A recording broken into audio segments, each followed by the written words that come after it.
welcome back to another video. So as we all know, spring is like right around the corner. I think like the first day of spring starts in a couple weeks, end of March, early April. The weather has been getting really beautiful where I'm at. Excuse my voice. With the change in weather, we get some really cold days and really warm days and some rainy days, and I'm recovering from like a very small cold, so excuse me if I sound a little funky, but you know, negativity aside, this is a positive video. This is all about spring and my favorite type of perfume, florals. I am a big floral fan. I'm a floral girly all the way through, and one of my favorite notes that's usually showcased in a lot of perfumes is rose. I am a very big rose fan. I love anything that has to do centered around roses for the most part. I'm also a big white floral fan, but that's like a topic for another video maybe. But like I said, today is all about roses. And rose is a very multifaceted note. It's a very multifaceted flower. It's used in just about almost any single perfume that you can think of. If it is not the dominant note, it's usually used as either the top or mid or even the base note.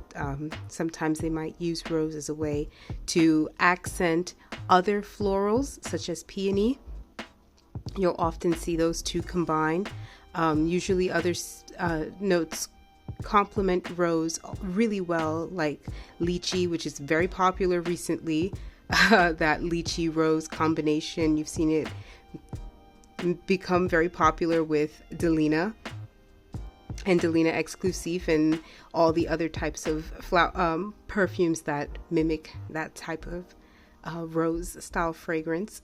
So yeah, rose is like a hot topic, and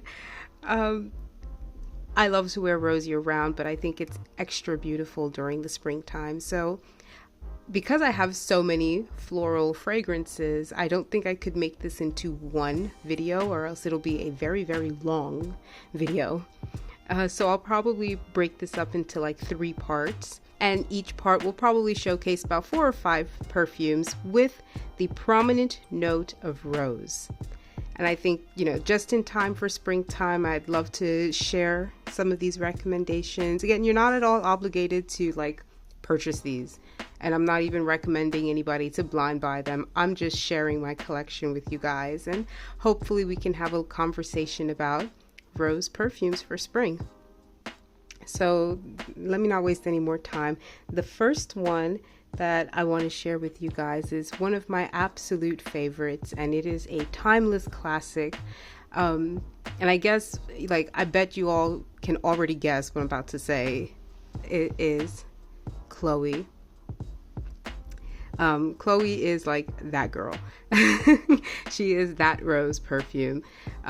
Chloe was created in 2008 by, you know, the House of Chloe. It's a designer perfume. The main nose of this perfume is Michel Almerac, and this is a beautiful, oh my god, a beautiful fresh floral rose fragrance. It's very soapy, clean. I consider this like a classic perfume. It's a classic and classy scent. Hold on, guys. I'm going to see if I can like change my lighting because it's not doing this girl justice. Hold on. All right. I kind of changed the lighting location. It was like overhead. Now it's like straight on. I don't know if it did much of a difference, but you guys told me. But yeah, Chloe. Again, beautiful rose perfume. It's, I think, a signature worthy scent. You could wear this year round, springtime, summer, fall, winter. It has got amazing longevity. Really, like truly, it does have amazing longevity. This lasts like an entire work day for me, from the morning that I get up and, you know, spray myself, to the time I'm going back home to my commute, and even then some afterwards until I'm about to shower for the night. It lasts on me I get a good 8 to 10 hours. Now, it is not a very large projecting scent. It is a very, it does sit close to the skin, close to the wearer. Maybe in the first few hours, you know, it's about arm's length in projection, but then after a while, it does come very close to you and creates a beautiful, beautiful little scent bubble around you. It is, like I said, such a timeless, beautiful, signature-worthy rose perfume. Very like I said earlier, with the very popular lychee rose peony combination, this perfume does showcase that as well. It has top notes of lychee and freesia. The middle notes are rose, lily of the valley, magnolia, and it's got a base note of cedar and amber. And like that amber gives it like such a warmth quality to it. Oh, it's just so good. One of my like hands down like top favorite perfumes of all time. And I think to add to that, I'll add like its sister, which is a flanker to the Chloe Eau de Parfum. This is Chloe, but this is the Eau de Parfum Naturelle. So this one, it's almost kind of sort of similar to Chloe. You know, very same design, except in this one it does feature a little green bow, and it doesn't have the signature like tarnished metal or tarnished silver look, although underneath the bow it does have that little tarnished silver ring. But with this one, this is a very natural rose fragrance, and by natural, you can smell that. It really does smell like a very realistic rose flower. Like if you stick your face into a bouquet of roses or a rose bush in the garden, that's really what it smells like. This one, the Naturelle Eau de Parfum, this one was created in 2021 by the same perfumer, Michel Almerac. Like I said, it's a very natural, realistic smelling floral fragrance. It opens up a little citrusy, but honestly, it's just a very, very green and very fresh floral fragrance. I find that it's not as sweet as the original Chloe. This one, you won't get much sweetness, but you will get a lot of freshness and that same soapy quality that a lot of Chloe fragrances have. The top notes, it has citron and black currant. And I think that black currant kind of gives it that little bit of greenness also. Mid note of, you know, that Chloe rose type of signatures of fragrance, and neroli, which I think also like amplifies some of that citrus, like that green citrusiness. And then what's really, really cool with this one is that it has a base note of mimosa and cedar. And mimosa is such a very interesting flower to me. It's a yellow floral, and you can really smell how that mimosa blends so beautifully with that rose. It gives it like an extra powdery quality, almost like dare I say like dusty, but in a good way. It really just smells like an old vintage like rosy soap. I would imagine like women from like the 1950s or even before that, when they come out of like their luxurious baths, this is probably what they would smell like. It smells like a rose oil or like a rose powder. It's a very beautiful fragrance, and I hope I'm like describing it well and doing it justice, because it really is it really is a lovely perfume. It's not like dusty in a negative sense. Also, but compared to the original Chloe, it does have less longevity, probably because it's more of a natural fragrance, and I've noticed that usually natural fragrances don't last as long as their synthetic counterparts, because they use, you know, certain ingredients to help make the perfume last longer. But still very, very good fragrances, very good rose fragrances, and I think they're both beautiful for the springtime. Next one I have is a more affordable rose fragrance. This one is Oscar de la Renta's Bella Rosa. And I got this one based off the recommendation, I think from Ksenia way back when. This was actually one of like the first perfumes that I went looking for because of the positive reviews that I've heard about this one, especially for it being such an affordable fragrance. And this is a really, really nice perfume, like really nice. It's very, very similar to Flower Bomb by Viktor and Rolf. Not necessarily dupes, but similar. This perfume was created in 2019 by Harry Fremont, which is actually like a favorite perfumer of mine. I quite like a lot of the fragrances that he creates, or that he signs off on. This is a Chypre style floral fragrance. It's a very rose dominant, woody, soft yet warm, spicy fragrance, with like a touch of patchouli. Like I said, it is similar to Flower Bomb, but I find that Bella Rosa is sweeter, which is like crazy because Flower Bomb is already of like a very sweet floral in my opinion, but this one like gives it an extra, almost like candy sweetness, and like a youthful quality about it. I mean, I just want to smell it again because it's so pretty. It tones down like that patchouli, so I think if maybe you're the type of person who found the patchouli in Flower Bomb to not be tolerable at all, this one might be a better option. And like I said, and it has like a slight fruitiness in the opening that I don't think Flower Bomb has. When I smell Flower Bomb, I really just get like a whole bunch of sweet florals, patchouli, and like vanilla. The top notes for this one, funny enough, it opens up with like pink pepper, very light pink pepper. I don't get a lot of spiciness in it. Freesia and mandarin orange. In the mid, it has a pink rose, jasmine, and orris. And that orris is what, or iris, iris. I'm still not too sure what the difference is between them. I'll probably read up a little bit more about it. And I think that orris note is what gives it that powdery quality. The base note is patchouli. Again, a very, very light patchouli. There's amber and sandalwood. And I'm a big amber fan as well. I think the amber gives this that almost like vanillic sweetness as well.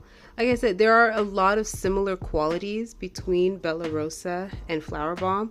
Like consider Bella Rosa like Flower Bomb's baby sister or like baby cousin or something like that. There's like similarities that you can see that this was inspired by it, but they're not at all dupes. And I think for what it is, it's a really nice perfume. I got this one at a Ross many years ago for like, I think $16. Yeah, probably there. I was shopping with my sister at the time at a Ross, and I found it for like $16.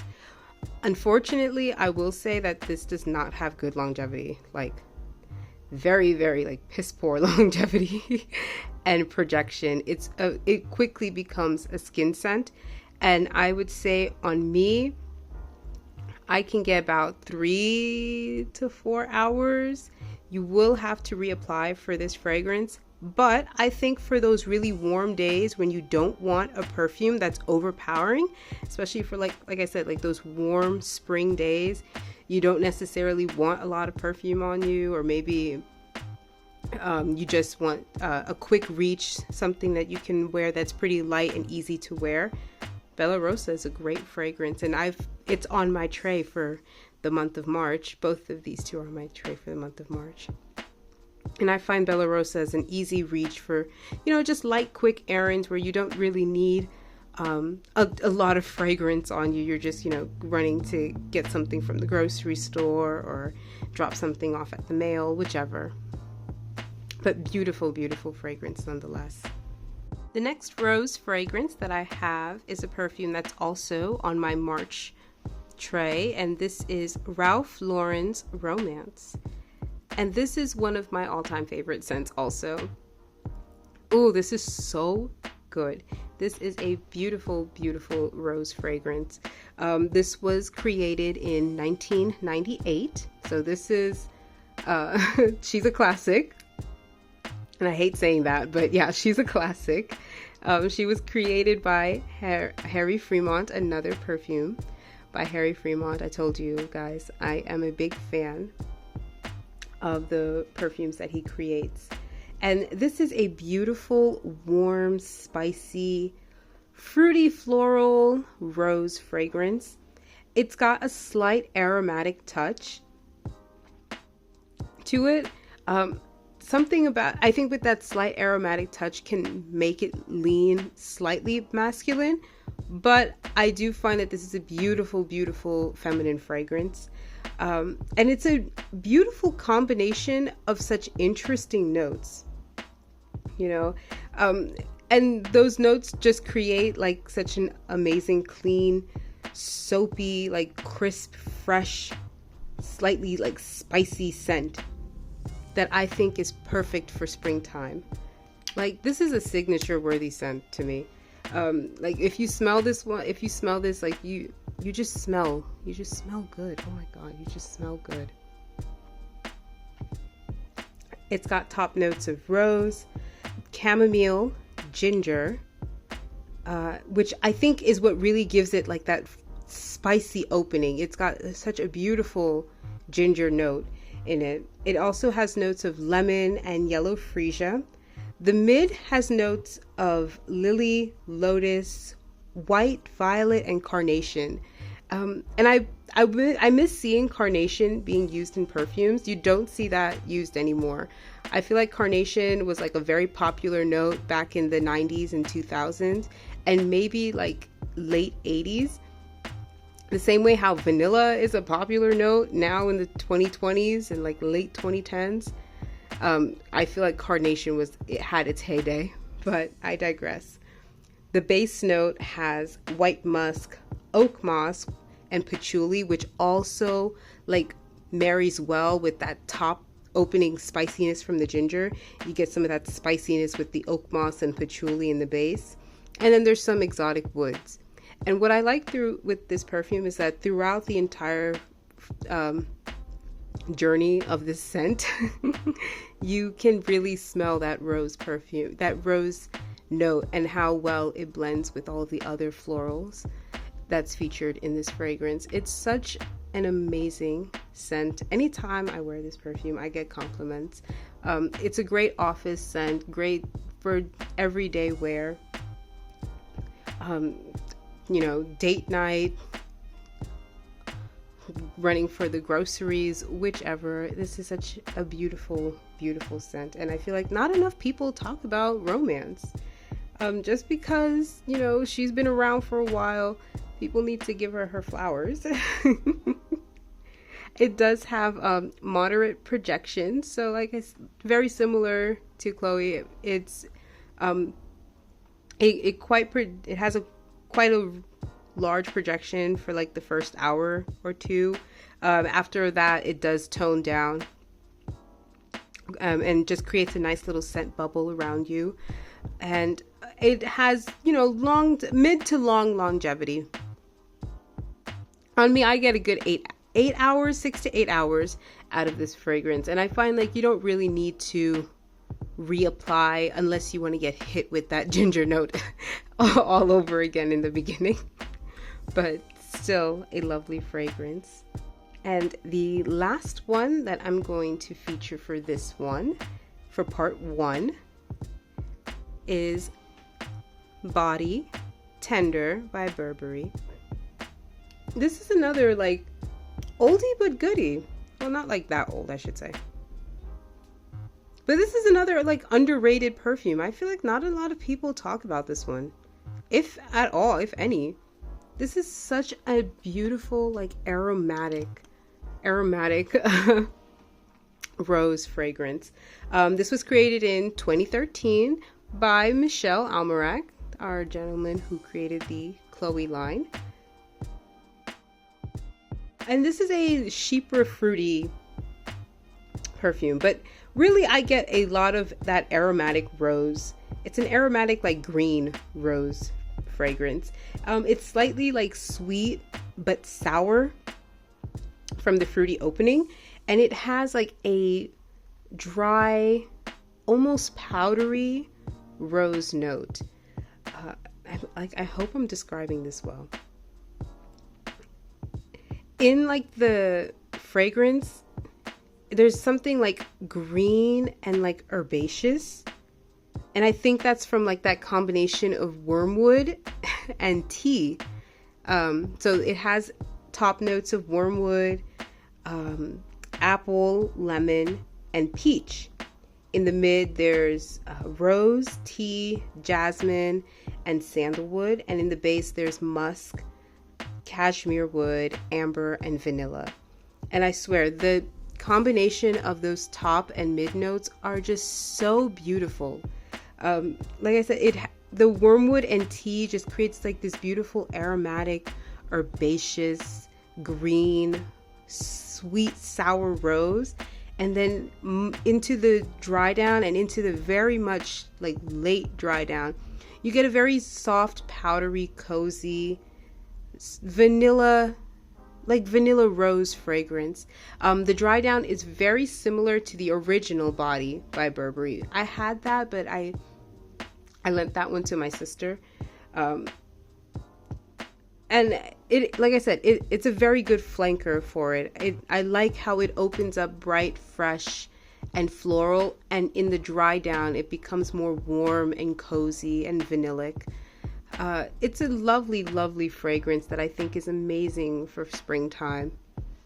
You could probably even wear, honestly, you could wear all of these like year round, but really we're showcasing them for springtime.